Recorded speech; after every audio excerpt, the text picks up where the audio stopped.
Thanks, folks.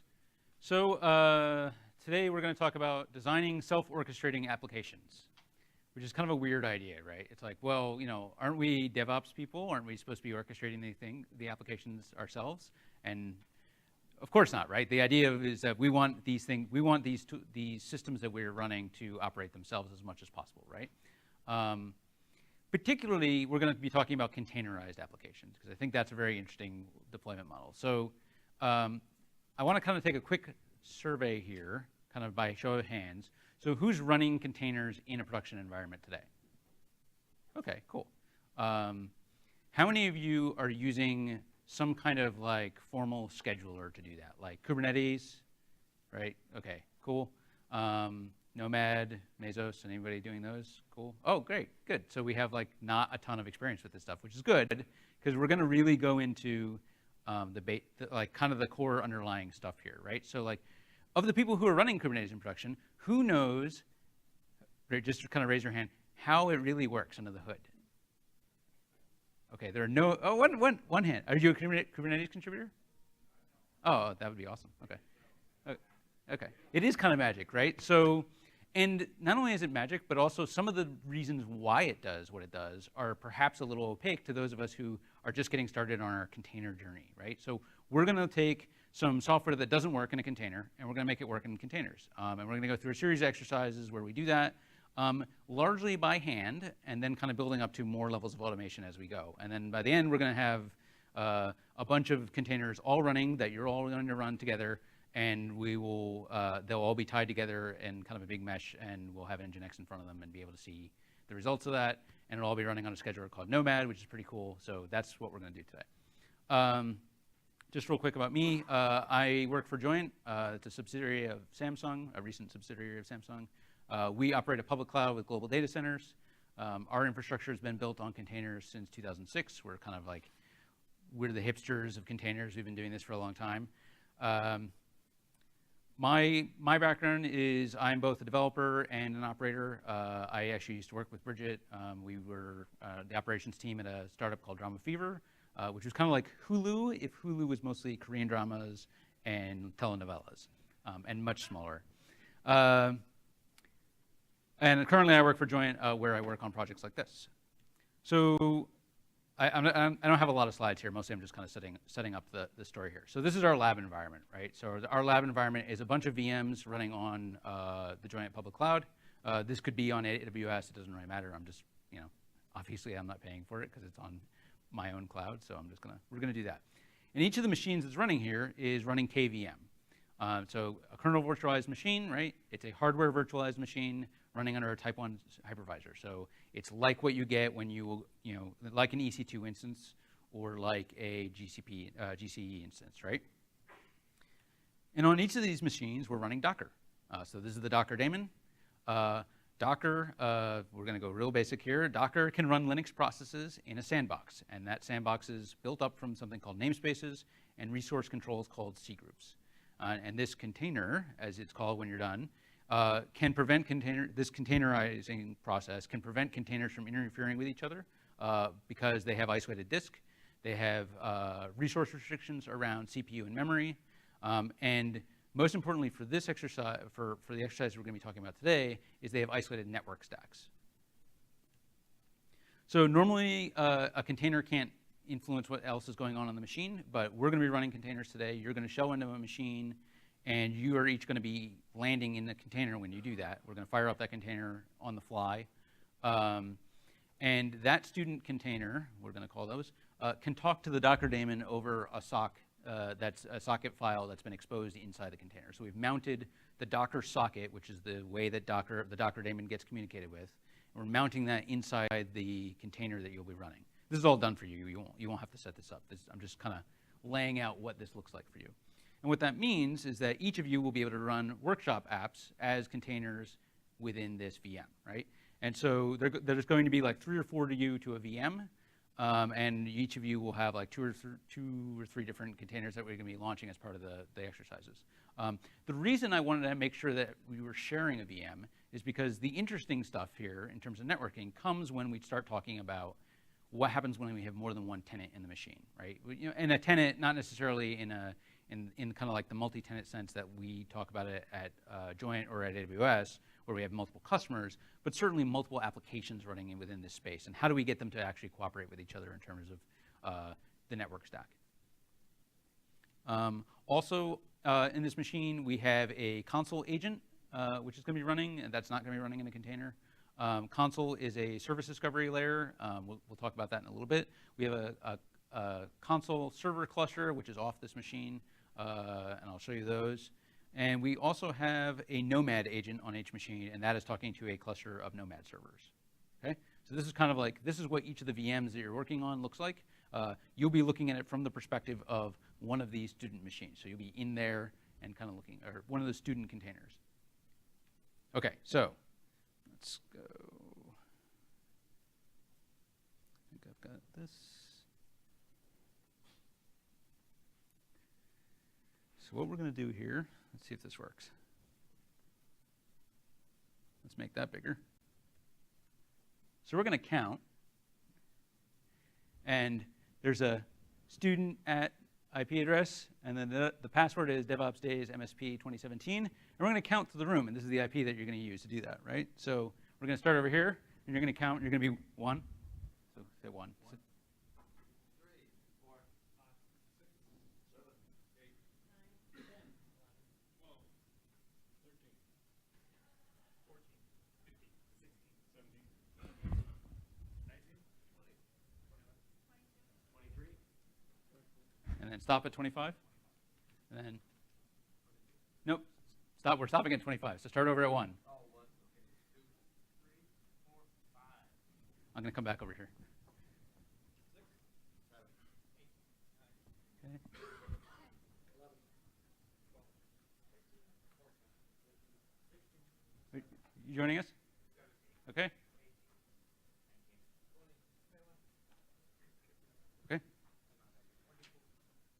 22. Okay.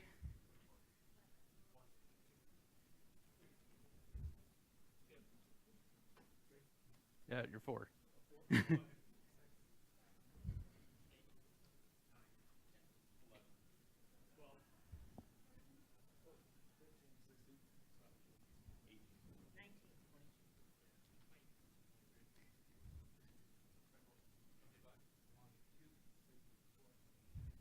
And then we got you guys ready. Okay. Oh, whoops, sorry. And then you folks have? Yeah, okay, good. All right, so if you're 1, then you're going to log into that machine, right? You're going to say, and so can everybody see that? That's a little small. I'm going to try to make it bigger. I can't really make that bigger without breaking it, but.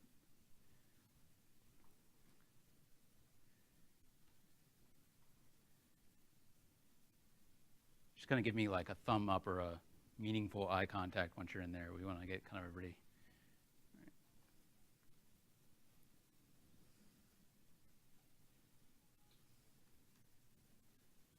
Oh, right. So once you log in, you're going to be asked for a GitHub account name. And that's just going to be used to, so our application is going to be really dumb. And what it's going to do is it's going to like go and fetch your avatar and just display that as like an image, right? And we just need something so that we have some kind of thing to serve up that's unique for each of you. So that's kind of going to be the way to do it. If you don't have a GitHub account name, okay, just use mine, which is Tigros, and that should work fine.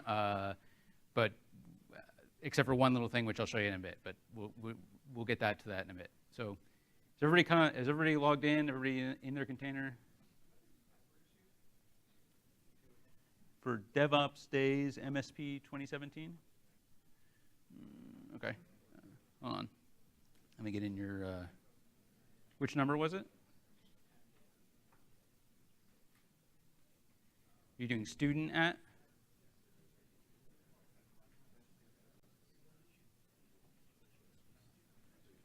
Right. Oh, sorry. Oh, I can't step up in front of this. That's my problem. Yeah, so it's student. Yeah, it's like you cross the speaker line and you're okay. Okay, good. Okay, everybody there? We have a bunch of containers, hopefully. Yeah. Anybody not in? Anybody like still having trouble? Are you having trouble, or are you just? You got a what? An SSH client?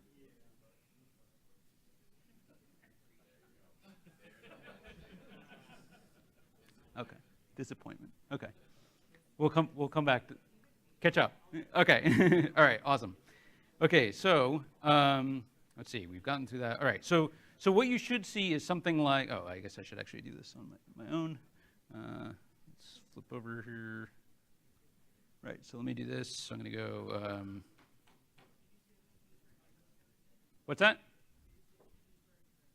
If you don't have one, just T Gross, which is my name.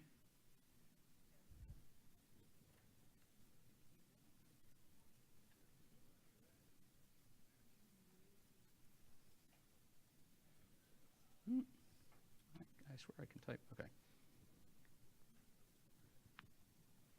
So I have a different machine just because that way we're not. I sure can. Just a sec.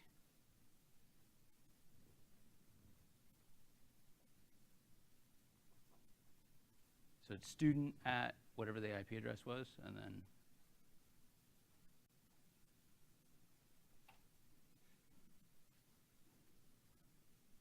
Yeah? We're good? Okay, cool. All right, so my GitHub account name is tgross, so I'm going to do that. Okay. And so what you should see here is we've done some setup.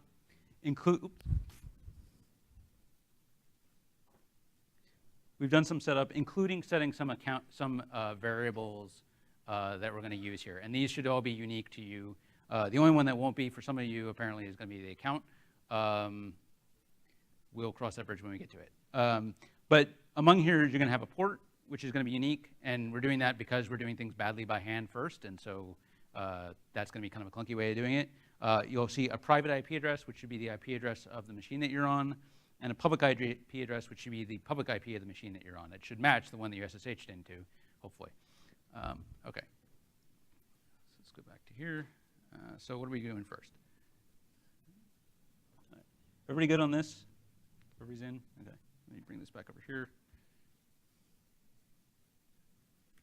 Okay, so if you go into what you should be in a directory called workshop, and if you look at that, you should see a bunch of exercises, as well as some other folders. Just a note, all this is on GitHub. It's at let's see here. It's at tgross devopsdays workshop, so you can pick that up afterwards. It also includes all the slides that I have. And this directory, in addition to the exercises that we're doing, contains all the orchestration code I use to actually launch the lab that you're using. So you can like stand this up in your own environment and cool, right? So what we're going to do here is, exercise 0 was just what we just did, which was actually logging in. So we're going to go to the exercise 1 directory. Okay? So everybody join me there. Okay. All right. So this exercise, this piece is kind of like designed to demonstrate some of the operational problems that we're trying to solve with applications and containers, right? So container schedulers like Kubernetes or Nomad have a lot of responsibilities. Some of those responsibilities are inherent to the problem, and some of them are like incidental complexity, just because of the design choices of those particular application stacks. So to understand which is which, we kind of need to know like what is the minimum amount of things that a container needs to run, right? And it's the same, and of course, it is the same answer as what does a process need to run, because all it is a sandbox process. So we need an image, right, which is a tarball, effectively as a tarball of the software we're going to run, right? So it could just be a static executable in there, or it could be a more complex application. We need placement, which is CPU and memory on the host. Ideally with good utilization, meaning like we're going to like efficiently pack the VMs that are associated with our infrastructure. We're not really going to worry about placement today very much at all, because you've just done placement. Like we've all just manually placed by SSHing into a box, right? Which isn't how we do it, but that's kind of a more complex situation. Some applications need disk storage, and that's part of the placement equation.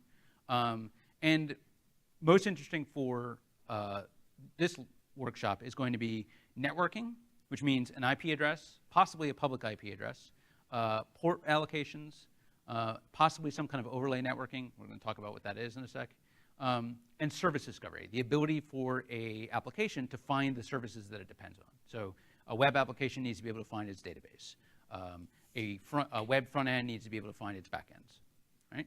So let's talk a little bit about what our application here is. So in this directory, you will find, we've got a Docker file, the README, which is like just what the exercise is about, and this server.py application. So this is a really minimal Python application. This is using the Bottle framework. If you don't know Python, like, don't worry about it. We're not going to really dig into code here very much at all. This is basically the dumbest application on the planet. What it does is it says we have some routes, right? We have a route for the root and a route for user, and they both do the same thing. One of them, the one on the bottom here, gets to the avatar. We'll see that in a sec, and returns some values as a dict, like a JSON body, and then this one just returns HTML, right? Like really crude HTML template kind of stuff. And then this avatar thing here fetches the avatar from GitHub. We're using, we have a OAuth token already baked into your container, and so we are making authenticated requests, not using your account, but using my account on like a, an unprivileged token. And then this is just how we configure it, right? So we've got a config file that we read in, and we just kind of like blat that JSON5 into the configuration, like a configuration hash map, right? A dict in Python speak, okay? So let's look at that configuration real quick. So you should see something like this, right? So it'll say your name, hopefully your name and not my name, unless you put in my name, in which case it'll say my name. It'll have a token, an auth token. We probably all have the same one here. A host, which says localhost, and a port, which is 8080, right? So let's just leave those alone for now. And this is like, so this is a really tiny little application, right? But the idea is we have an application that reads some configuration from a file and serves requests, right? So they're like very, very simple. Many applications are effectively basically this problem, right? It's getting some resources from some other source, right? So in this case, we're going to GitHub instead of a database because who wants to stand up a database for a workshop? Right. So, okay. So we've done that with our right. So we have our config file here. So let's build and run this, right? So we're going to do So we're going to go docker build -t, which is, we're going to tag this because we all want to tag it with our own names. I'm just going to call this workshop-t gross. If you are using my GitHub name, put some other name here instead of this. So keep a unique name for everything where you're entering it manually by hand, because otherwise we're going to conflict with each other and then we're going to be sad. And then in a piece of ergonomics of the docker build command, which I detest on a daily basis, we want to do it in this folder, and so we have to leave a dot at the end of our docker build command. And if you forget that, then your container won't build and you'll be sad. And it'll tell you a weird error message. And anyway, so we're going to build that. It should be fast because these should all be pre-built, so we're not downloading any software from the internet here, right? So has everybody got their container built? Nodding, yeah, good. Okay, awesome, cool. Now we want to run it. So running it is going to look like this. All right, so we're going to go docker run. Let me just pull all my notes here. Okay. Did I mess that up? No. Okay, cool. So we're going to go docker run dp8080 name tgross workshop tgross, right? So if you're not familiar with Docker, what we're saying here is we're going to run a command, or we're going to run a container. D is detached, so it's going to be, it's not going to be in the foreground. It's just going to start up the application. We are going to expose port 8080 because that was the port in our configuration.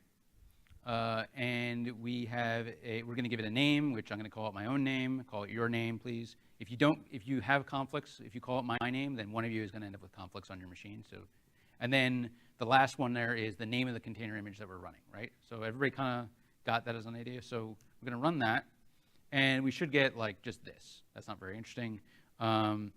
If we do curl localhost 8080, right? Because that's what we bound to. Everything should just be working now, right? It's just Docker. We just Docker run. It just works.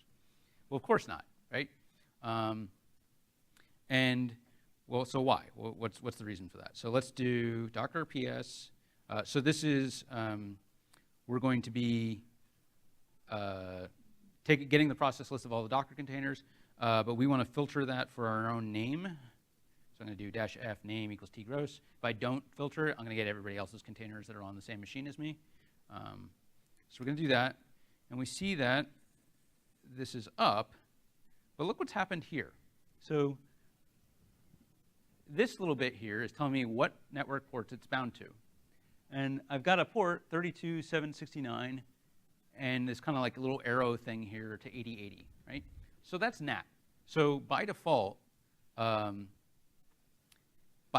Docker is setting up network address translation, right? So it's taking a high ephemeral port, and it is creating a virtual bridge between that ephemeral port and the port inside the container, right? So it's great in one hand because now we don't have port conflicts. On the other hand, now I have NAT everywhere. And one of the reasons that's a little problematic is because now the container doesn't know its own IP address. So that container can't tell other applications where to find it, right? We need some kind of external agency to do that. And so if we're trying to build self-operating applications, that doesn't really work for us. Also, NAT is a huge performance overhead, particularly in this implementation that Docker has. So if we can ever avoid that, that is a good idea. If you care about performance. If you don't care about performance, then whatever, it doesn't matter. All right, so we have NAT. So we need to change the address, and let's see here. So if we go curl localhost, and for me it's 32.769, and for every one of you it will be some other value, and you should get a receive failure.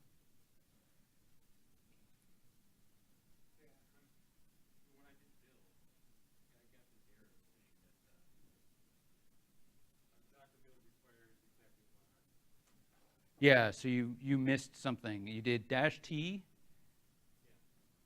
Let's see. What do you got? Let's see. Docker build. Yeah, you forgot the dot on the end. The thing I was complaining about. You got to go Docker build -t workshop and then space period. Yeah. So that is like build in my local directory. Yeah. Okay. So why is our container not? Why can we not reach this container on localhost? So remember what we were talking about. What is a container? It is a namespace around. It's an isolated namespace around both disk and network. So this local host is not the same local host as is inside the container. So we can't communicate this way. This doesn't work. So what do we do next? So we gotta come up with a better way of doing this, right? It has a separate network. So let's remove our previous container. So there's a little alias in your machine called cleanup, and that should take a couple seconds because it's going to have to rummage around in the running Docker thing, and it will clean up the whatever containers you have that were tagged by you. If you are using my name instead of then that's not going to be the case. And what you'll need to do is instead is go Docker rm tgross and you'll do Docker stop tgross. I mean, I already stopped mine, and then you'll do Docker rm tgross, right, for whenever you, or whatever it is that your account, your name is that you're using for your containers. Okay, so we've cleaned up. Everybody's with me on that? Okay, so let's make some modifications. Sorry. Error response from daemon.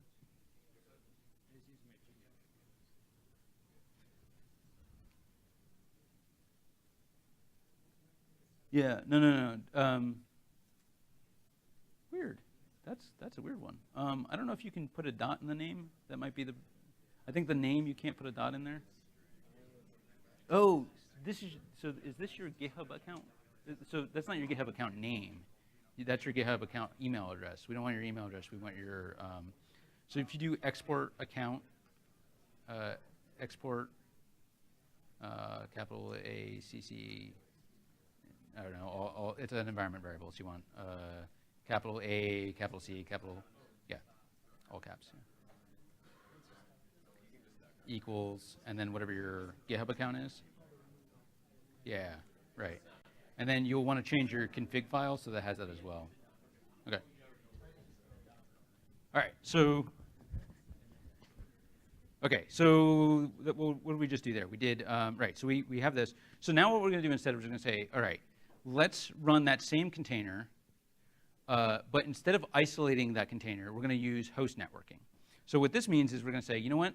Remove that bit of isolation around the network. So we're going to let them share. We're going to let the container share the network with the rest of the VM. So we're going to say docker run d p8080 net host name tgross workshop. Oops.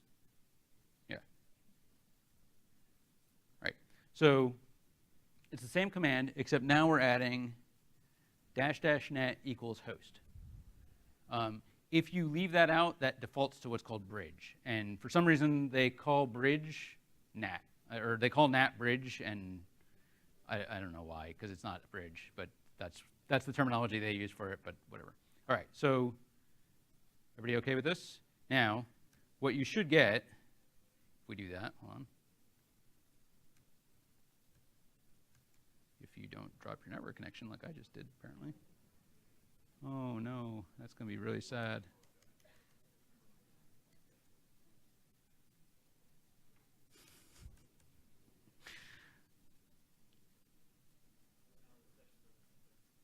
What's that? No, that's fine though. All right, so we're going to do, hold on.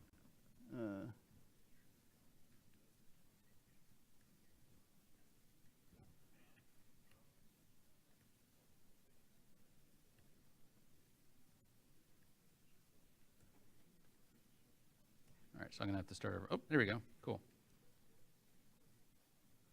Oh, wow. This, anybody else having Wi-Fi problems? It's just me? This is going to be very upsetting. Yeah,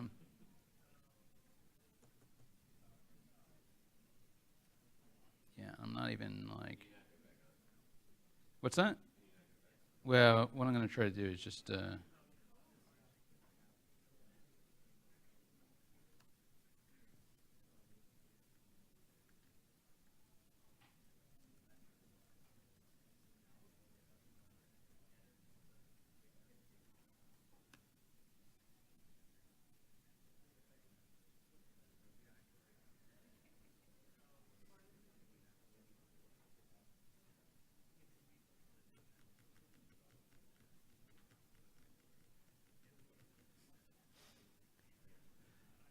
Okay, so while I'm waiting for that to like unscrew itself,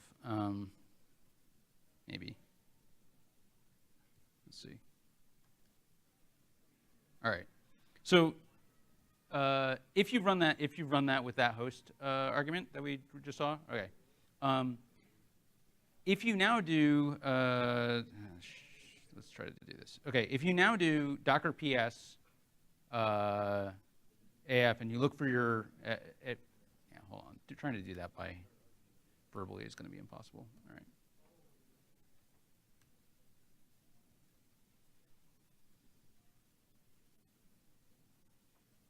right. Oh, that's interesting. I see what happened. My, I jumped to a different Wi-Fi network while I was not paying attention, and there we go. That's going to be really annoying. And that, I think that one is filtered.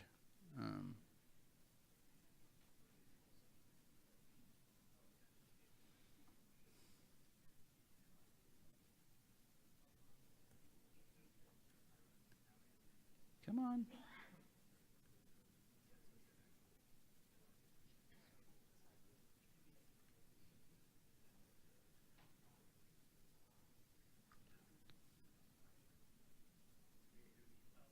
Now I'm wondering whether this really was filtered or not.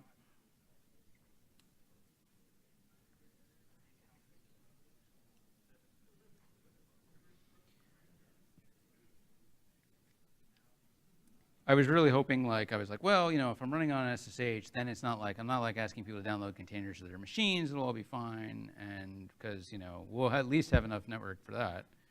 I chose poorly.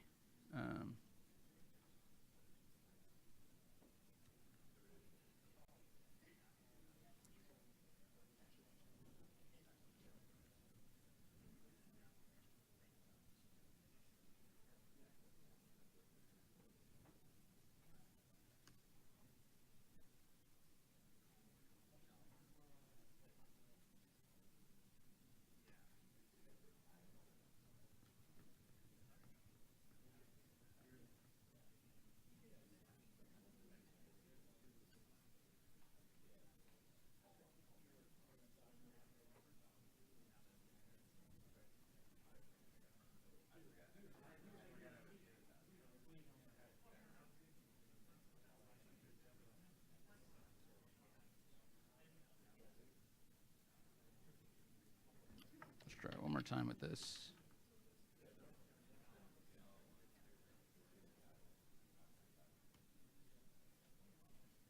Hey, Jerome, I hope you're not using Wi-Fi on yours, because you seem to be having problems.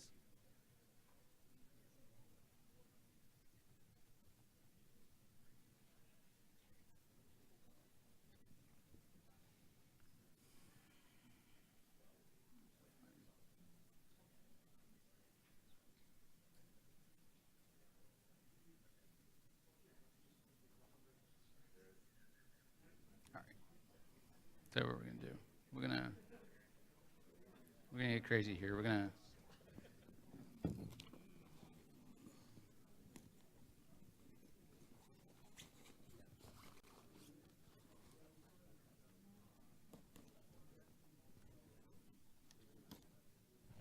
I don't have my tether with me.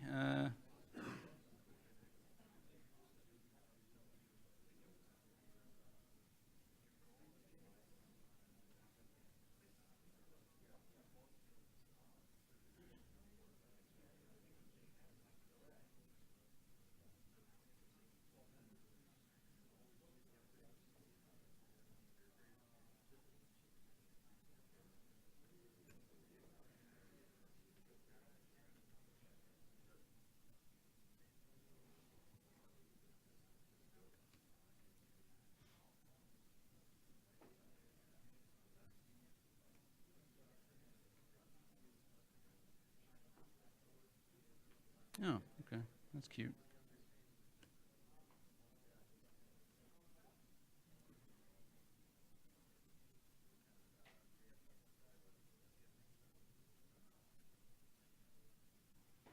Awesome. Okay, so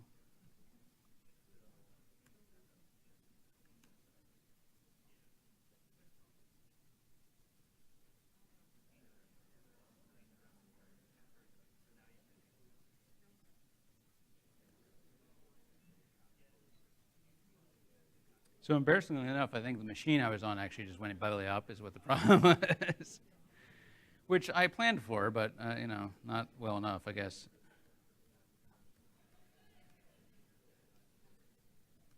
Okay. So now we're back on schedule here. All right. So where were we? Docker build T.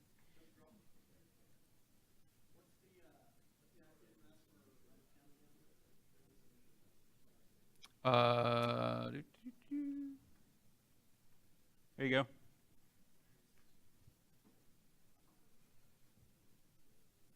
Got it? Okay, cool. All right. Let me build this again. Okay, so sorry about that, folks. Okay, so we got our configuration. We did this.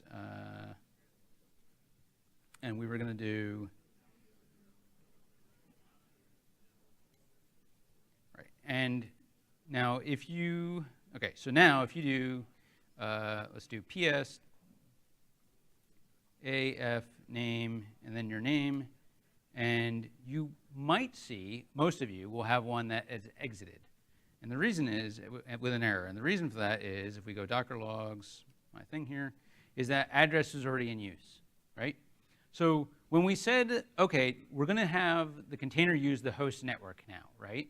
but you're sharing that network with many other machines, and so you're all saying, we're all trying to get on, as we saw before, localhost port 8080. So only one person wins on each machine, and everybody else lost on that machine, right? So that doesn't work. We can't do it that way either. Okay. So yeah, if you're all like, why isn't my container up? That's why. Okay. So like, yes, like I told you, we're fixing broken software here. Okay. So what's the problem, right? So we want to fix. We need to make sure that we need to make sure that we're not on the same port. Now, this is the job of the scheduler. We're going to do it the janky way, which is by hand for now, right? So let's real quick do cleanup, and then we're going to do, we're just going to, so you all should have like a port number, right? If you do echo port, like that. And if we do this kind of the cheesy way, we're going to go with my port number. Right, so I'm just going to replace that config. Right, so, oops, that's terrible. Okay. Right, so I can do this in my editor too, but I'm never going to remember the port. So like you should all have your config files should all have a different port in it now, right? Okay. Those are all like randomly picked from a big range, so we shouldn't have any conflicts. Famous last words? Okay. So if we do our cleanup, if you haven't done it already, and let's try to do that again. Oh, we have to build our container again. So we're going to go docker build, right? Docker build -t, workshop, your name, dot, don't forget the dot. And we do that again, and we should see that, right? So all we're doing here is when we're rebuilding this, we're just adding the config file to it. You can bind, so those of you who've worked with Docker a little bit, you can bind container, a file into the container with the -v. If you try to do that from the inside of another container like we're doing now, you will be extremely sad because it's just going to be really hard to do. I do that in our like CI system where I have like Jenkins inside a container and it builds containers, and it's just like, don't do that. So anyway, so that's why we're having to rebuild after each one of these. Okay, so we built that, and then we're going to run it again. So we're going to say, let's see, Docker run. Is it easier on this if I go down? Let's do this. So backspace, right, P, port,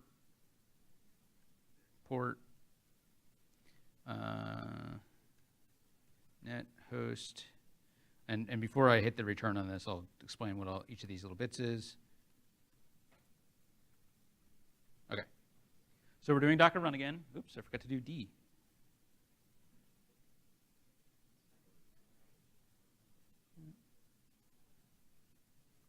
Crap.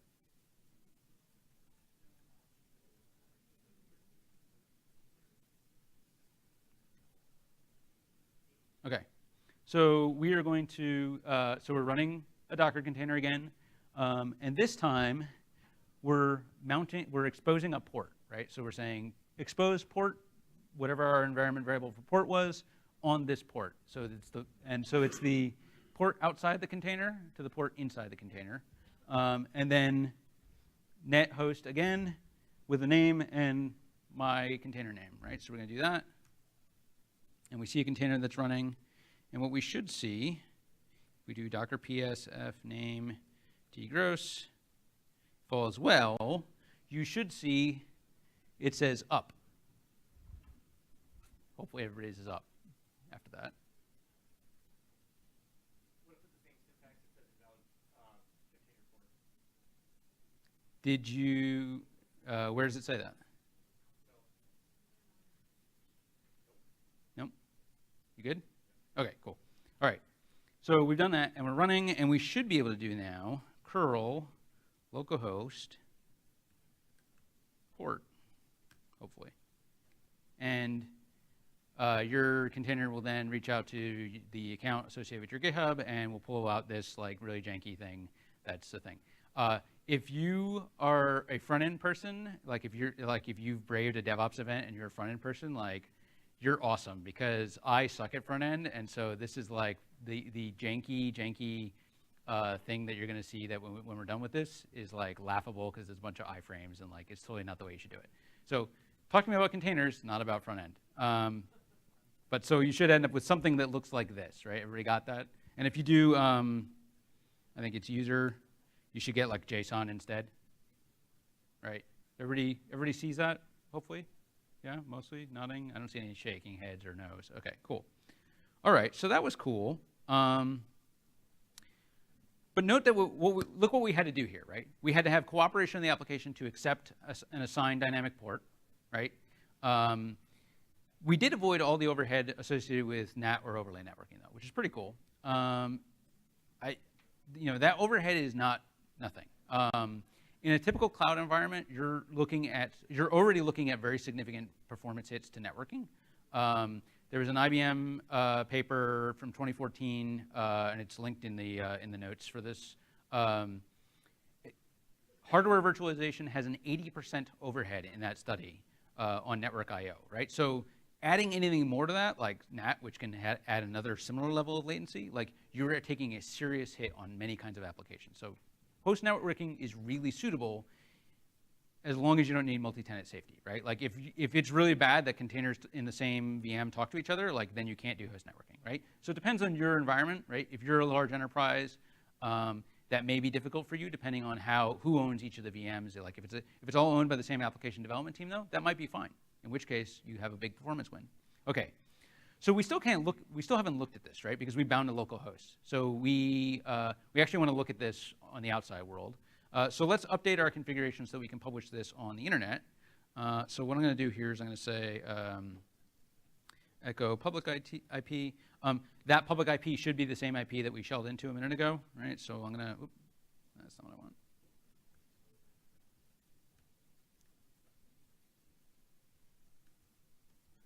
So we're just going to replace localhost with whatever our IP is. Don't use that one, that's my IP.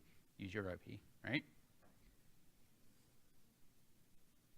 I guess we to-do'd this already. We can just close that, that's fine.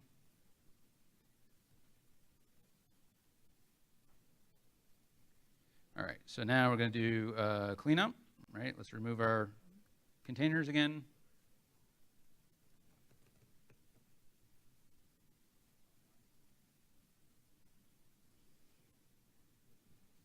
Come on now, all right. And we're going to build again. And then we're going to run it again. And so running it is going to be the exact same thing we did in the last run.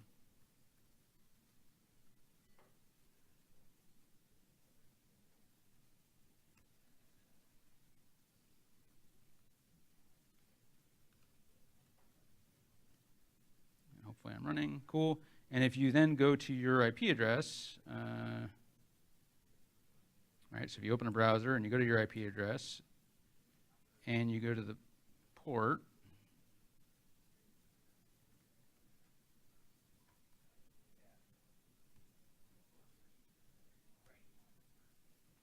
right? So if you do that, then you should see, instead of my ugly mug, your mugs, hopefully, or whatever your dog or whatever it is that your GitHub avatar is, right? So this kind of like, this is what you should be serving from your thing, right? So now you've exposed that server on the public internet using the host networking. People have that, hopefully.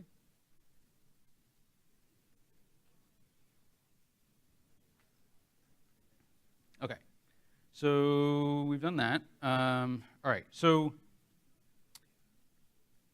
a third option that we're not going to talk about today is overlay networking. So this is a class of solutions that gives each container its own network stack and IP address on the LAN. So some implementations of that are Docker overlay networking. If you're interested in seeing that and how that works with Swarm, Jerome is giving a workshop like a half hour after mine. I highly recommend going to see that.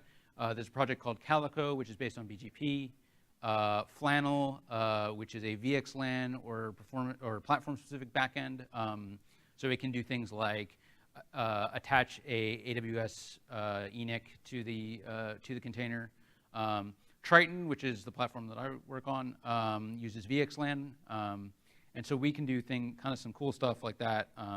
Because of that, we can do some kind of cool stuff like this, where on Triton, right? So I've got some containers running here on Triton.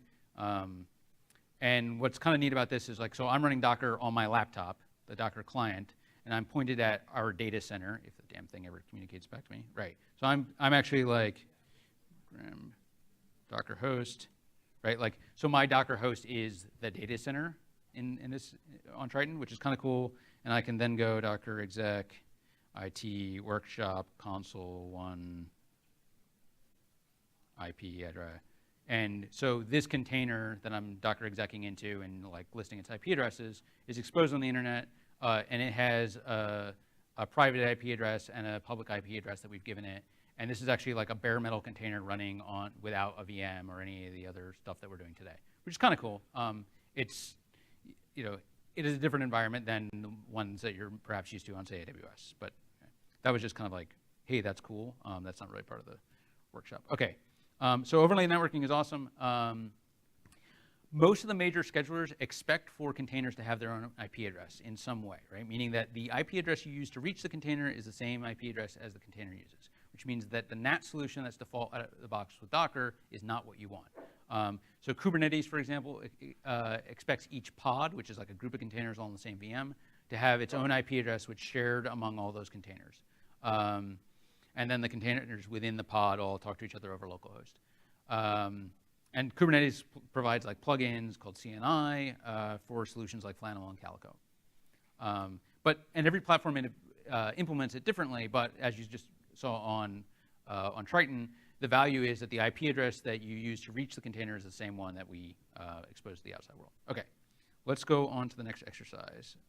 So we're gonna go to, oops. Okay, so let's go up a directory level and go to exercise 2. All right, so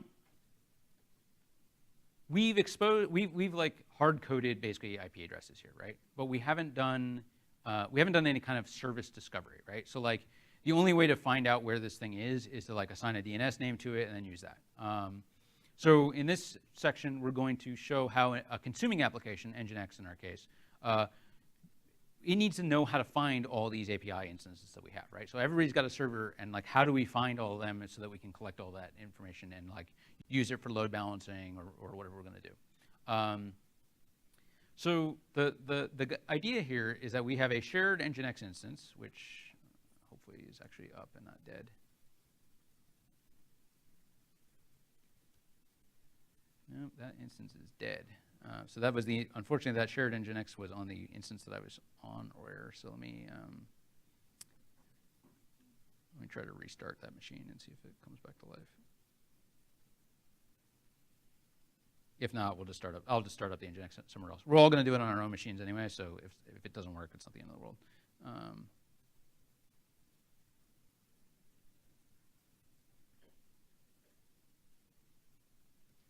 Oh, what is the command? Restart?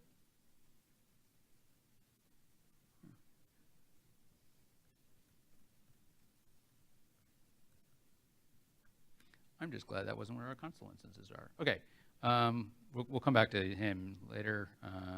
Okay. Okay, so we're in exercise 2.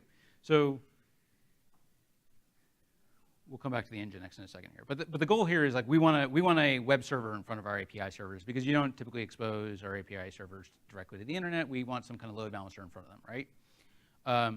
So it doesn't know how to find the API servers, the servers that you're doing, unless we have some kind of way of showing that to it. Right now, you can use DNS for that. And well, hold on, let me back up. Right. So what we want to use here is a service catalog, right? And we're kind of using that in a very blanket term. So the goal of a service catalog is to say, where can I reach this service? And so if you use that really narrow definition, DNS is a service catalog. So a bind is a service catalog.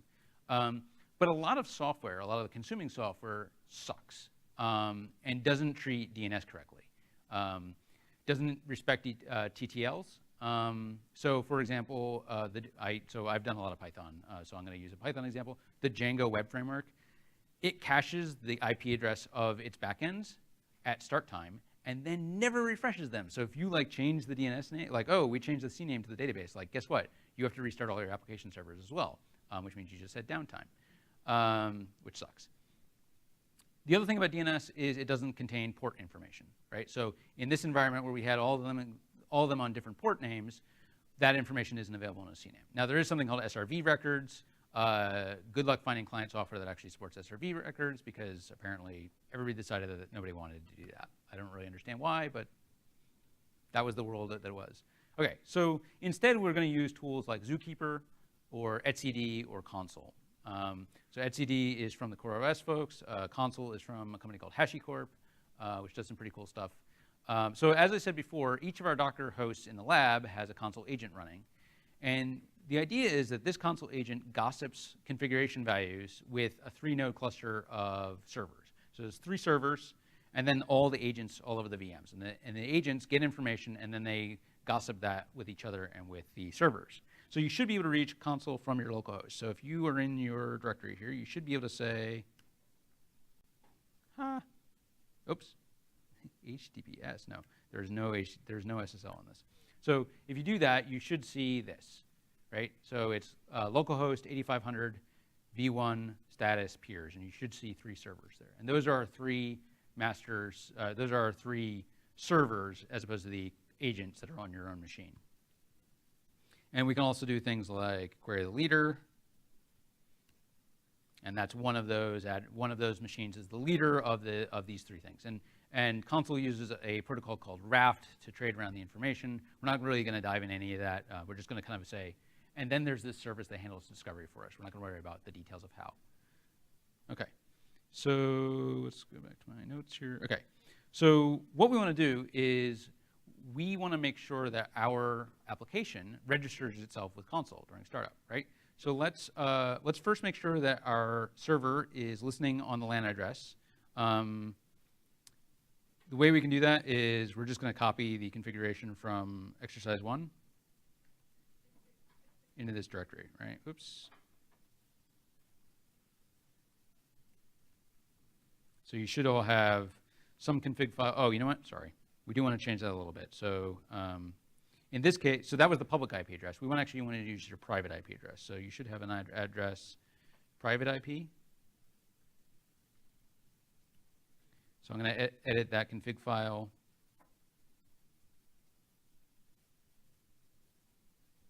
So each of the VMs that you're on has a public IP address, one that's exposed to the internet, and a private IP address, which is a VLAN within the Triton data center, right? So edit your host, edit your port should be the same one that you're using before.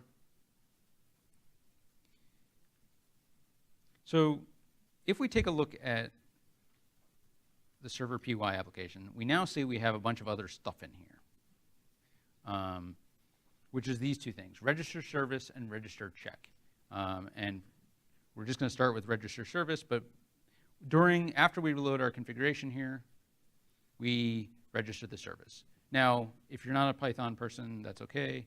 What we're going to do is we're just going to say, so this is basically the equivalent of saying curl exput HTTP localhost 8500 v1 agent service register, and then a data with the JSON blob that we need, right? So we're just going to do that in code rather than doing it by hand, because doing it by hand sucks. All right, so let's make sure our containers are cleaned up from before. So do cleanup.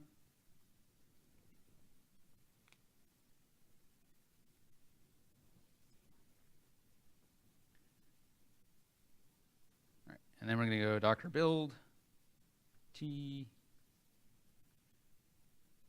workshop t gross dot, don't forget the dot. All right, so I built that, and we're going to say, I'm going to run that container the same way that we were running them before. So it's going to be docker run d p port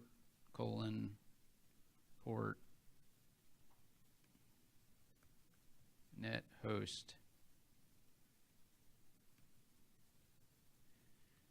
name tgross workshop tgross.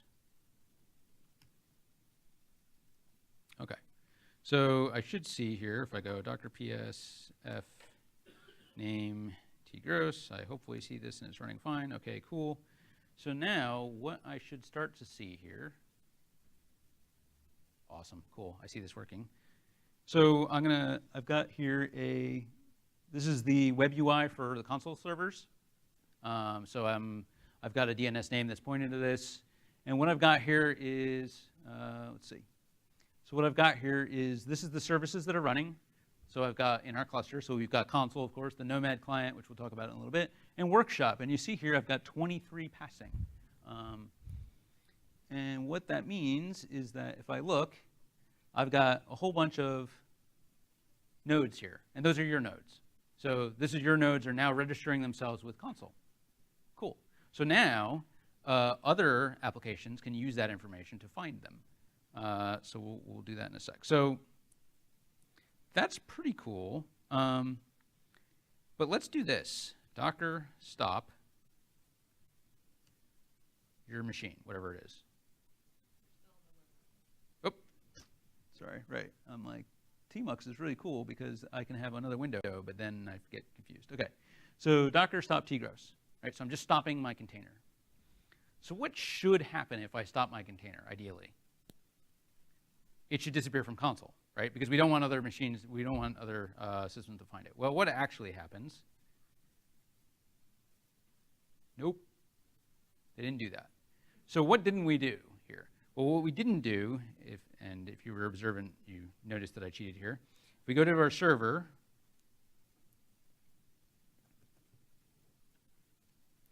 we didn't register a check. So what a check is in console is, a check is, how do we determine whether this thing is healthy? So if we register the service without actually making a check, right? So check would be to do that, right? Then the service is perpetually considered to be healthy, right? Which is kind of a weird, thing. Registering a check, to me, registering a service without also registering a check should just be an error, but it's not. So they are two different steps. So you register the service and then you register the check. You can, there is an API to add the check into the register, but that's, that's console specific. I don't know. It's not important that it's how it works in console, but the idea is you need both to register the service and register the check. Now the check can be a bunch of different things. So it can be, it can just make a TCP connection. It can make an HTTP post. It can make, it can actually run if your console agent has access to the Docker socket. It can run like a Docker command. It can do all kinds of different things. In this case, though, what you'll see here is we have, this is a console check. It's an HTTP check every 10 seconds. So every 10 seconds, it's going to ping our endpoint and make sure it's still alive. That's easy, right? So we're going to do that, and we're going to, so make sure that you have remove the commenting out here on register check. Right, so they just remove that hash in front of it if you're not a Python person.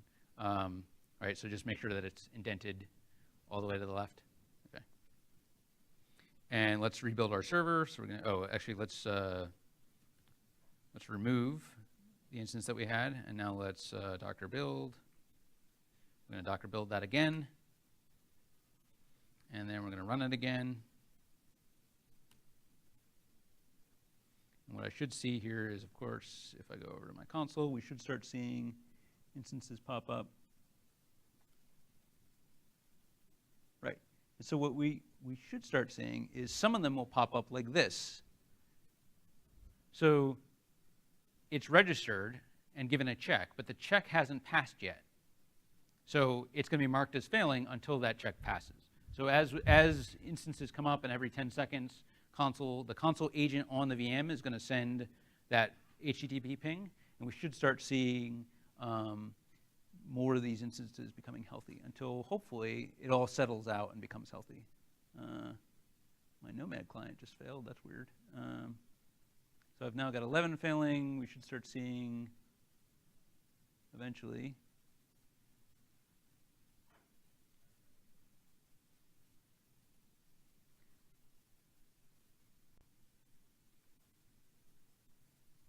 So what you're seeing here, I just want to point this out. What you're seeing here on each of these is, so this is the VM, or this is the particular VM that they're on, and this is 3 users, right? So to shoot Gaelic and Dionysus, right, or all have their containers running on that machine, and they're becoming healthy slowly, hopefully.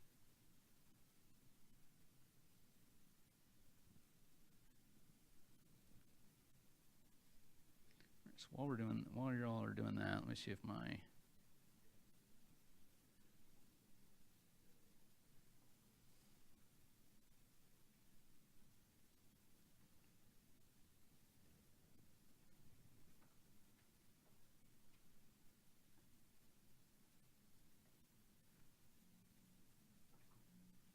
I'm not sure why.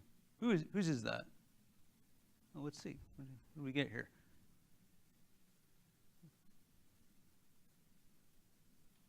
So this person got an error on there. So who's this? Yeah. Let's do Docker logs on your application server. Let's see what it says.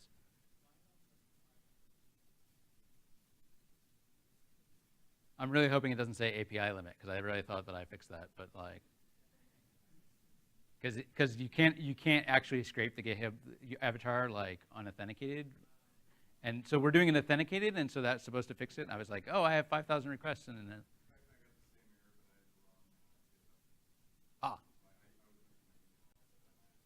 oh, yeah. If you're using your email you want the GitHub account name, not your email address. If you're using your email address, then this definitely isn't going to work, because that's not the API here.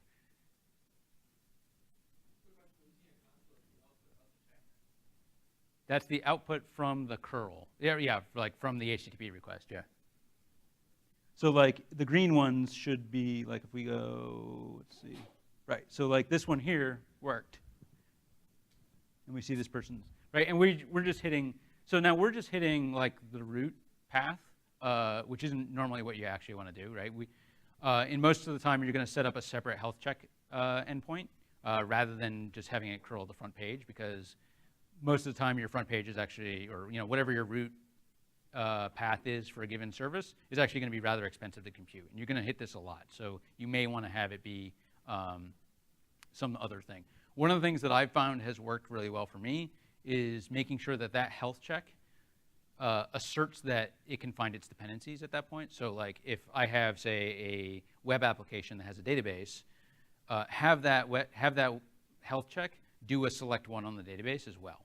So that way I know I know where like a cascade has happened in the failure modes. Okay. I am seeing if I have this. All right. So I wanted to show the shared Nginx, but we're not going to. We're just going to in the next exercise we all have our own Nginx, and so we'll just do it that way. That machine that I had is kaput, so that sucks. Okay. So is it almost everybody's healthy at this point? No. What did so somebody had one and was looking at the logs? What did it say? And what did the logs say? The logs are empty?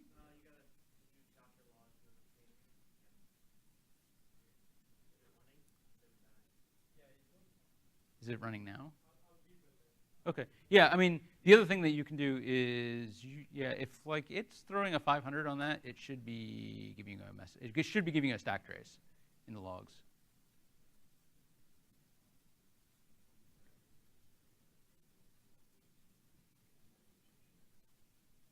How are we doing? Are we mostly caught up on that?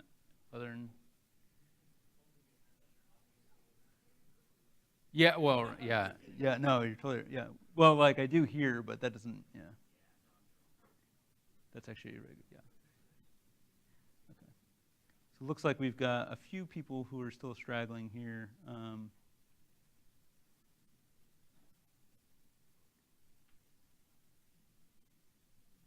like, why is my nome? Yeah, all right.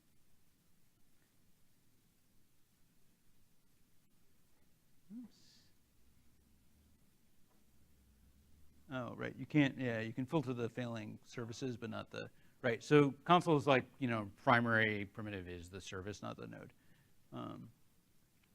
Looks like we've got a few more that are not.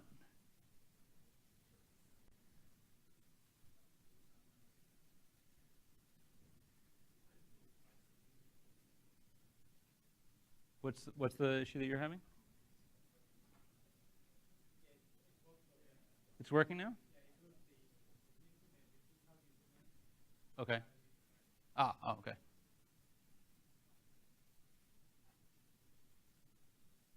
All right.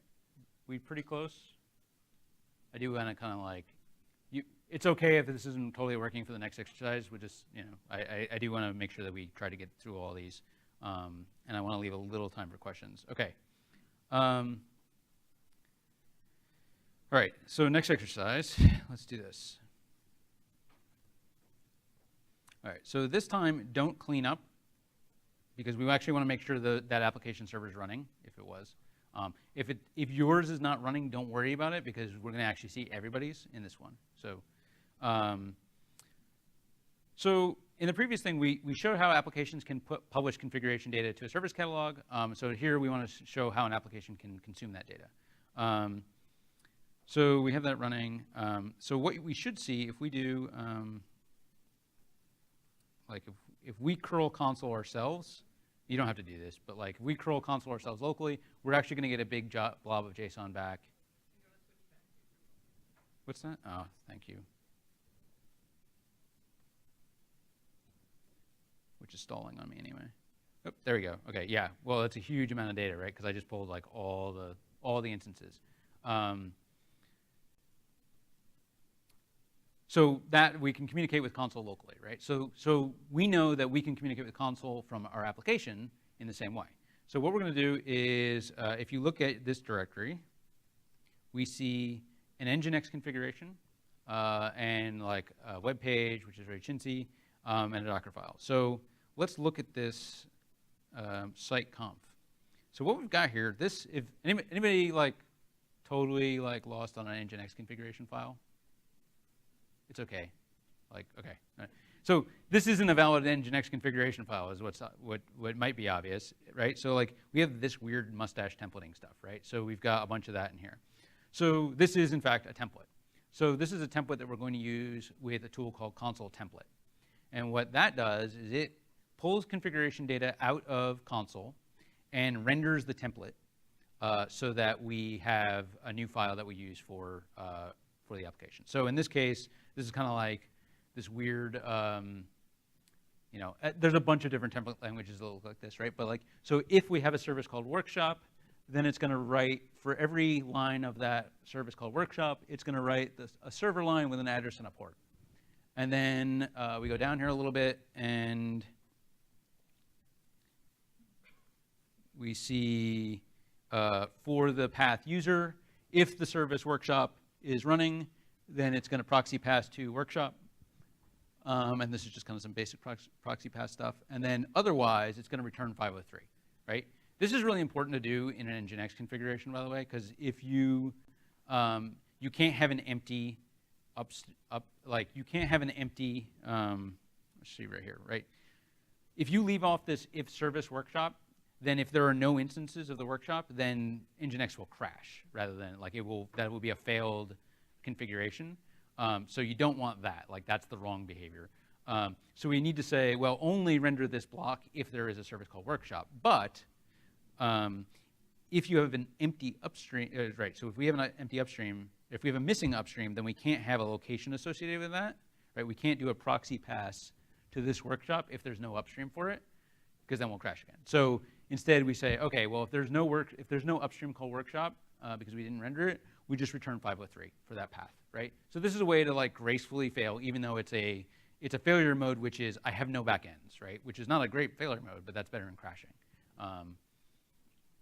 Okay, so we have that, and so we have this.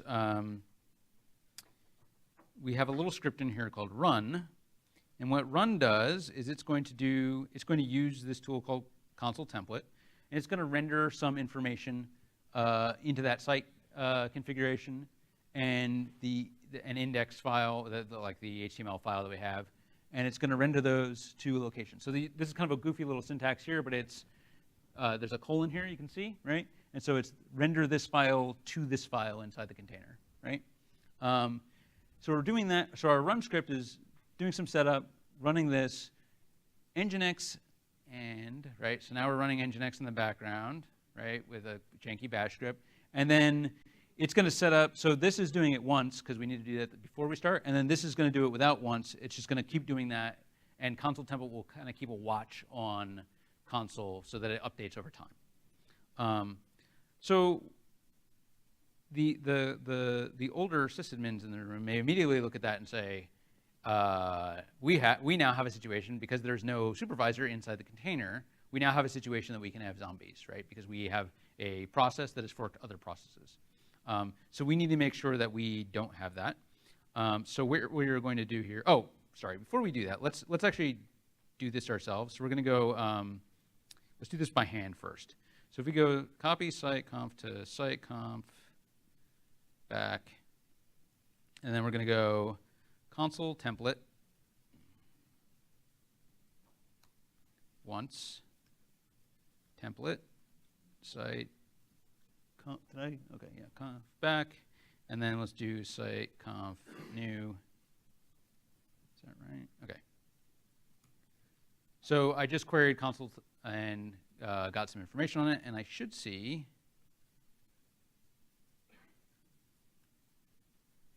all the servers. Like this is all the healthy instances running right now, right? Should everybody see this? Sorry, yeah, sorry, I did that kind of fast. So it's console template once, template, and then in quotes, the site conf back and the site conf new. Console is one of these like goofy Golang programs that like they decided that like the double dash on long thing was like not cool anymore, and so they all do single dash in front of the long form arguments, and I hate it. It's like, anyway. What's that? Yeah. Oh, yeah. One less dash. Yeah. No, that's actually really important. That's a good point. Okay. So does everybody have that? They had a success in that, hopefully, and they have like some kind of good. Like you should have. Oops, not that. You should have like a list of the servers, right? There's an extra space here because I wanted this to be readable instead of, but you can kind of like move that end in such a way that you don't have the extra space if you're really, really picky about that kind of thing, but, Okay. And we've done the same thing for, this is not very cool because this is really gross, but there's an index to HTML, and we've got the same thing here. So what we're doing is range service workshop, and then we're just writing an iframe for each one. And then our site configuration is around robbining over them. So in theory, each Nginx, like each page will end up with like a grid of all the users in little iframes. Again, front end is not my specialty. We're just doing this for, I couldn't get cores working like with the IPs. It was just like horrible. So we're just going to do it this way, and it should work reasonably well. Okay. So I was saying before, we always have outside of a container, we always have an init system, right? So on this machine that we're running, we have systemd running because it's a newer Linux, and launchd on your Macs if you're running Mac, upstart or sysv init on older Linux systems. Windows probably has one too. I don't really know what the hell it would be. So what this means is that when if we run console template and we have it run an executable after if we have it run an exec after we render the template, that entry for that process will get cleaned up in the process table. If that doesn't happen, then we have a zombie, right? And so a zombie isn't running, so it's not using up CPU and memory, but it is using up an entry in the process table, which will eventually get full if you have enough of them, and then you can't start any more processes. So if we want to run more than one process in a container, which we are doing here, then you always need to do so with an init system. And so Docker recently added a thing where there's a tool called tiny init. It's a little teeny tiny minimal init, and if you pass -- init, then it will reuse that. So let's actually run our Nginx containers. So we're going to go docker build t nginx - instead of workshop, call it nginx - it shouldn't take very long to build that.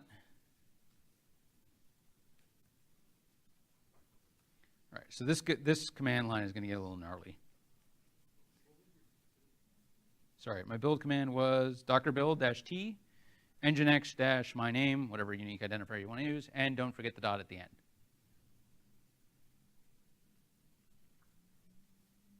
Everybody good on that at that part so far? Okay. Cool. All right. So docker run d dash dash init, which means it's going to start this tiny init process in there. We're going to expose an environment variable called public IP because we want to bind to a particular public IP, right? Again, this is, I didn't even notice this, like, this is really annoying to do. Like, this is really gross to have to keep doing this. And that's like where we're trying to get to stop doing this, right? This is really like having a hand put in your IP addresses is silly. Okay. So we're going to set an environment variable, and we're going to set it to the environment variable from our shell, right? So don't put your $sign in front of that one. Put it in front of that one. And we're going to do the same thing for port. And then we're going to expose the port that we need. And by the time we're done with this, you will all know why you're using a scheduler and not doing this by hand. Because this is really like this is totally not error prone at all, right? Okay, dash dash net equals host, name, nginx, tgross. Yeah, yeah. Okay. Now don't use the same name as your workshop. Don't call it workshop workshop your name, because you have that container running already, right? So it's got to be unique to the names have to be unique on the same machine.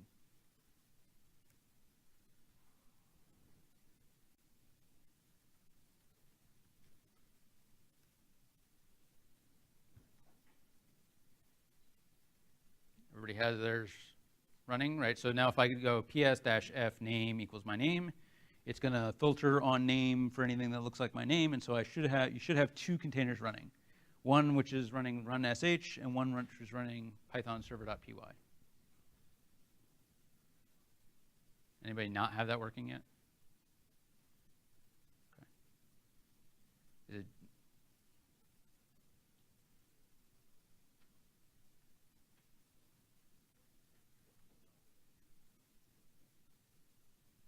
Oops.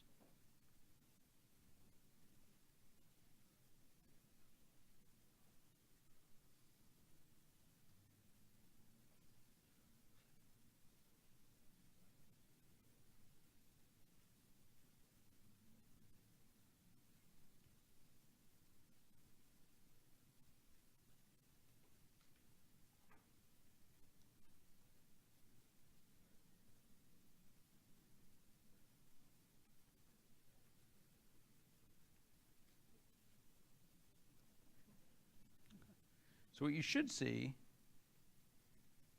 is each time you refresh, so you should see on your public IP address and port, you should have an nginx instance running. And if you refresh it, you should get a different person in the room each time, right? Or that, if somebody has got an error. Okay.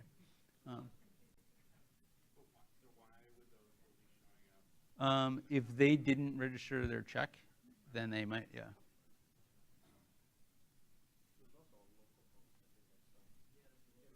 Oh, is there still a machine on the local? Okay, that might be crap. I think I had one running on localhost on the machine that died on me, so that never got deregistered from console. I can go in and deregister that by hand, but it's kind of a pain in the ass. What is going on here with this?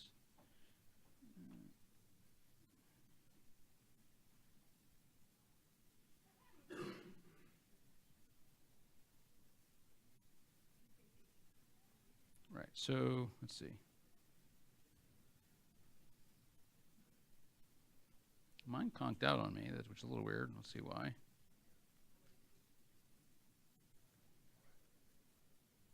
No idea. Well, that's interesting. All right.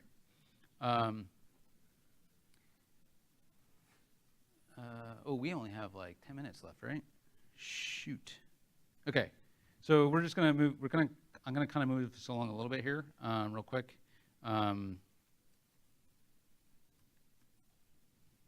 So that's all well and good. We've kind of done this by hand now. Doing that for every application that we have would be wretched, right? You probably want some tools to help you do this. So let's actually go back to this real quick.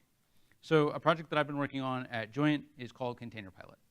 And this is a project that is used to kind of like bridge the gap between this hand-rolled thing that we're doing and where an application needs to go. So you saw in the last exercise how we had in our Nginx, we had the tiny init.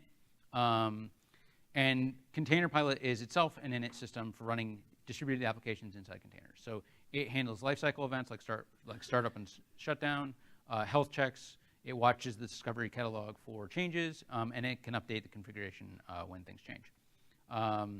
So it kind of looks like this. Your containers, this is Container Pilot CP.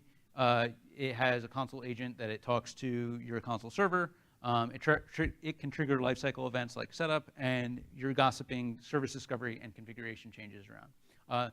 If you are familiar with a tiny little company that, not very famous in the DevOps world called Chef, there's a project called Habitat, which they are going to be demoing in the second workshop tomorrow afternoon. And the Habitat supervisor lives inside the container, triggers lifecycle events, and gossips service discovery and configuration changes. Very similar, very cool. No dependency on an external service catalog. They've kind of bootstrapped that on their own. The point being here is it doesn't really matter what tool you're using, right? Like you can use this, you can use Swarm, you can use your Kubernetes and a bunch of janky bash if you want. All right, so I'm going to kind of go quickly through a demo of this but this is in exercise 4. The directions are in the readmes for these, so like you can pull this down yourself in your own environments when you get home. So let's go.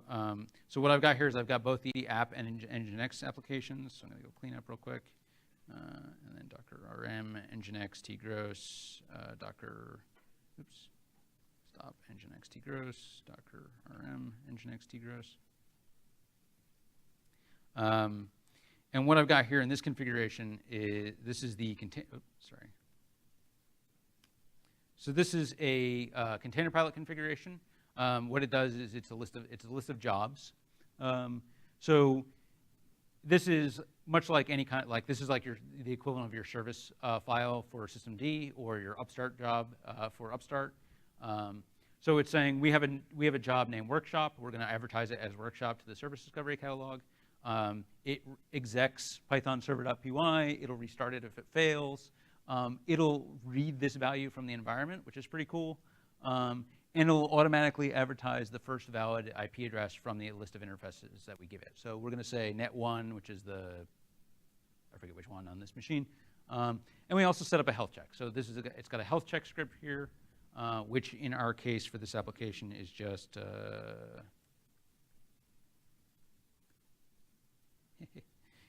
what? It's just curl, right? So we can do that, and then on the Nginx side, we've got a somewhat more complex one. So this is this job configuration here, the list of jobs that I have, is basically what we had in that run script from the previous one, right? So at startup, we're running console template in one-time mode. Because we don't have a port here on this job, we won't advertise this job to console. So we don't want to, this is just a task to run. We don't want to say like, oh, this is a service here. Once that's done, we will execute Nginx, which is here. And you see that because we have a port and interfaces here, now this means this job will be advertised to console. That means that I can advertise more than one job in a container to console. So if I have more than one service running in a container, you can do that. I know that the containerati will tell you like you are abusing containers when you do that. And maybe you are, but you can do it. Like it's not something that's impossible to do. It's just maybe a bad idea. This also includes a when configuration. So we can say, do that when the pre-start job exits with success, and don't do it until then. And then we're running console template again. Similar sort of thing. When Nginx is healthy, then start running console template, right? So we make sure that we've created a chain of dependencies from the pre-start setup to Nginx to running console template. let's see here. So I think I can. You'll also note that that means, because we're doing this in the with Container Pilot, our application code no longer has to register itself, right? So our application code can just be about the application again, right? We don't. It just needs to say, you know, give my lousy template and load my configuration from my environment, right? So I'm going to pick up account, OAuth token, Container Pilot Workshop IP, and port from the environment that Container Pilot sets, and not have to worry about it. You also note that there's no config file as a result of that either, right? So if I say, look in the app, there's no config file there at all for the application itself. Let's see. So we can now do, let's do real quick here. I do want to show you Nomad real quick because just it's cool. Docker build, T workshop, T gross. Docker run, D net host, name, T gross.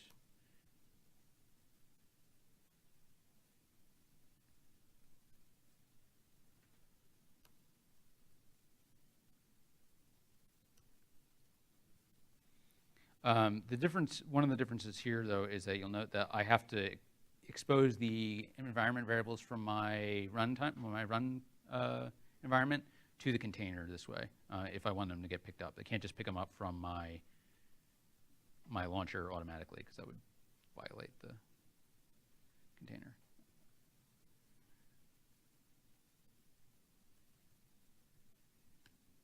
Right, and then we're going to go cd nginx.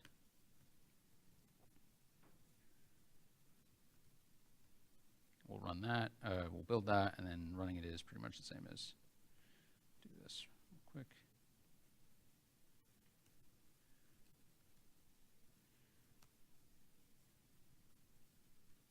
All right, so we should have our 2 containers running, and if I go back to here again,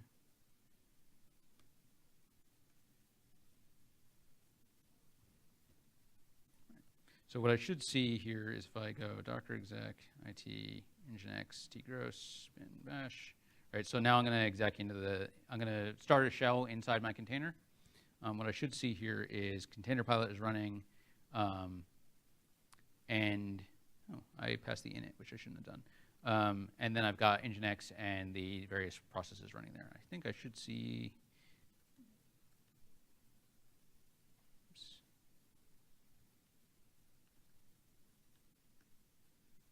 Should see, I didn't have that registered. I'm not sure why. All right. Okay, I want to go to the Nomad exercise in the last 2 minutes here. I am going to be at the Joint booth for a little while, so if folks want to come by, that's cool too. So, all right, real quick. So Nomad, what we've got here is a Nomad is a scheduler. It's much like Kubernetes. You'll generally find, though, that it is really, really lightweight. So advantages over Kubernetes are it's a single binary. So a development environment is I drop a binary on my machine, I go Nomad, run, and then done. The overhead of deployment is therefore minimal. The production cluster is just a minimum of 3 server nodes, which can share a host with the console servers, instead of like the minimum of 6 that you have with for a production Kubernetes environment. And it can manage Docker containers and non-Docker containers, which is kind of cool. So you can say, you know what, instead of a Docker container, run this tarball in a cheroot, or run this Java container. That's pretty cool. So Nomad uses a job configuration file. We're going to look at this here. So a job is kind of like the high-level construct. It's kind of the unit of deployment. A job has multiple groups, and then a group has tasks within it. So a group is the equivalent of a Kubernetes pod, meaning a group of things that need to launch on the same physical host. And a instance of a task is a single container. So our app Nomad here is a job with a single group and a single task. So I have a group called Workshop, and I have a task called App. Hold on, before I do that, so we can use the configuration to set constraints on where this will be deployed. So in this example, I have some machines in the cluster here that are using an older kernel that won't run Docker.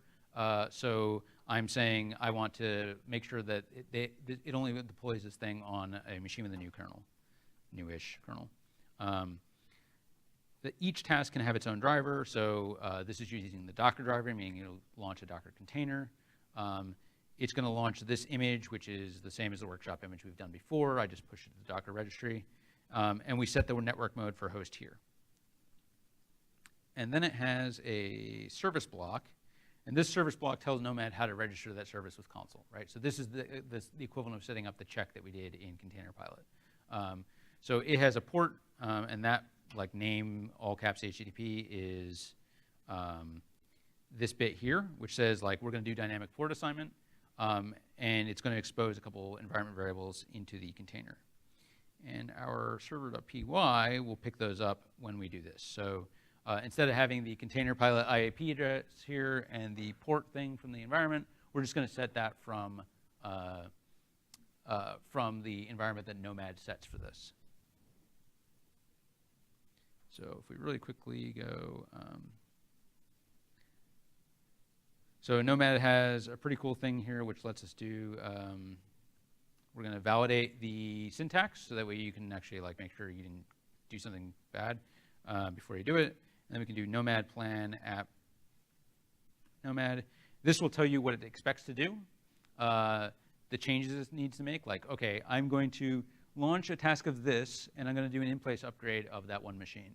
And as a dry line, it says, okay, I can do that. And then this is kind of neat. It has a job modify index so that you can, if you pull that value, you can do idempotent updates to the plan without making, like, if a single, without forcing a rerun if you haven't modified the plan file. So then let's actually run that. Right. So it has allocated that that container somewhere, and it has finished that job. So now if I go, let's see, I need to do.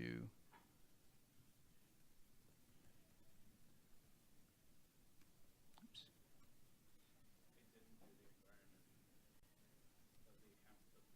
Did I not do that? Oh, man. All right. Thank you. So that job is actually called like env account. Okay. Forgot to do a bit there.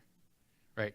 So I've got this. So this job is now running, and it's running somewhere in my cluster. And then I can actually look here and pull up some more information and find out which one of the VMs that it's running on. It might not be running on the VM that I'm on. So if I go Docker PS now, I actually don't see it on the machine that I'm on.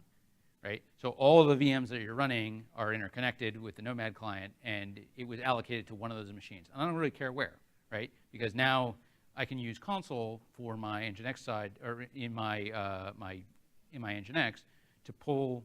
Sorry, my Nginx can use console to find out where it is and route the request to it without me having to worry about where I actually place the thing. I'm over time, so I'm just going to say thank you very much for dealing with some of the technical glitches and Wi-Fi stuff. I will be over at the booth for a little bit until, I don't know, maybe about 4.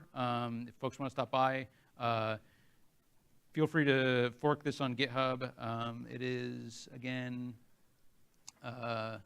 Tigros devopsdays workshop. It has all the text that, basically all the instruction, everything that I've said is in the README files here. So feel free to do it at your own pace. It has all the things you need for the to set up the lab as well. So thanks, folks.